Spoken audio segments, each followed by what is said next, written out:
എല്ലാവർക്കും നമസ്കാരം. പുതിയ വീഡിയോയിലേക്ക് സ്വാഗതം.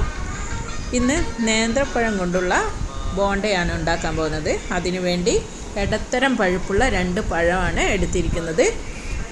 പഴം ചെറിയ കഷ്ണങ്ങളാക്കി മുറിച്ച് നെയ്യിലൊന്ന് വാട്ടിയെടുക്കാം. നെയ്യ് അധികം ഉപയോഗിക്കാൻ ഇഷ്ടമില്ലാത്തവർക്ക് പഴം പുഴുങ്ങിയിട്ട് ഈ ഒരു ബോണ്ട തയ്യാറാക്കാം. പഴം നെയ്യിൽ നന്നായിട്ട് വാട്ടിയെടുക്കണം. പുഴുങ്ങിയെടുക്കുകയാണെങ്കിൽ പുഴുങ്ങിയതിന് ശേഷം ഉടച്ചെടുത്താലും മതി.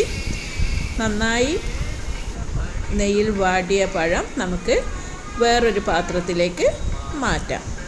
അതിനുശേഷം കുറച്ച് നെയ്യ് കൂടെ ഒഴിച്ച് അണ്ടിപ്പരിപ്പും ഉണക്കമുന്തിരിയും ഒന്ന് വറുത്തെടുക്കണം. ആദ്യം അണ്ടിപ്പരിപ്പ് ഇട്ട് കൊടുത്തതിന് ശേഷം മുന്തിരിയും കൂടിയും ചേർത്ത് അതും വറുത്ത് വന്നു കഴിഞ്ഞാൽ ഈ പഴത്തിലേക്ക് കോരി മാറ്റാം. എന്നിട്ട് കുറച്ച് തേങ്ങ കൂടി ഒന്ന് ചൂടാക്കി എടുക്കേണ്ടതുണ്ട്. അതിന് ആവശ്യാനുസരണം പഞ്ചസാര ചേർക്കാം.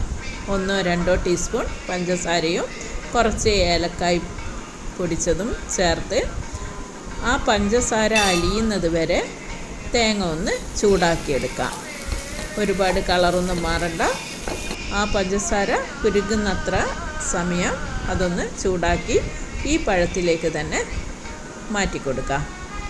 1 സ്പൂൺ വെച്ചിട്ട് ഇത് നന്നായിട്ട് ഒന്ന് ഉടച്ച് തേങ്ങയും അണ്ടിപ്പരിപ്പും മുന്തിരിയും പഴവും ഒക്കെ ഒന്ന് നമുക്ക് മിക്സാക്കി കൊടുക്കാം. എന്നിട്ട് അതിന് ശേഷം ചെറിയ ഉരുളകളാക്കി എടുത്ത് ഇനി ഒരു ബാറ്ററിൽ മുക്കി വേണം ഇതുണ്ടാക്കാൻ. അതിന് വേണ്ടിയിട്ട് 1 കപ്പ് മൈദയും 2 ടേബിൾ സ്പൂൺ കോൺഫ്ലവറും ഉപ്പും പഞ്ചസാരയും ചേർത്തിട്ട് ഞാനിത് കലക്കി വെച്ചിട്ടുണ്ട്. കോൺഫ്ലവർ ഇല്ലെങ്കിൽ അരിപ്പൊടിയും ചേർക്കാം. വെളിച്ചെണ്ണ ചൂടായി ആ ബാറ്ററിൽ ഓരോ ബോണ്ടയും മുക്കി നമുക്കിത് പൊരിച്ചെടുക്കാം. ഇത്രയേ ഉള്ളൂ പഴം ബോണ്ട തയ്യാർ. എപ്പോഴും പഴംപൊരിയൊക്കെ ഉണ്ടാക്കി കഴിക്കുന്നതിൽ നിന്നും ഒരു മാറ്റം. ഇങ്ങനെയൊന്ന് എല്ലാവരും ട്രൈ ചെയ്ത് നോക്കൂ. തീർച്ചയായിട്ടും ഇഷ്ടപ്പെടും. ഉന്നക്കായയുടെയൊക്കെ ടേസ്റ്റാണ്. എൻ്റെ വീഡിയോ ഇഷ്ടമായാൽ ലൈക്ക് ചെയ്യാനും സബ്സ്ക്രൈബ് ചെയ്യാനും മറക്കരുത്. അടുത്ത നല്ലൊരു വീഡിയോയുമായി വരുന്നതാണ്.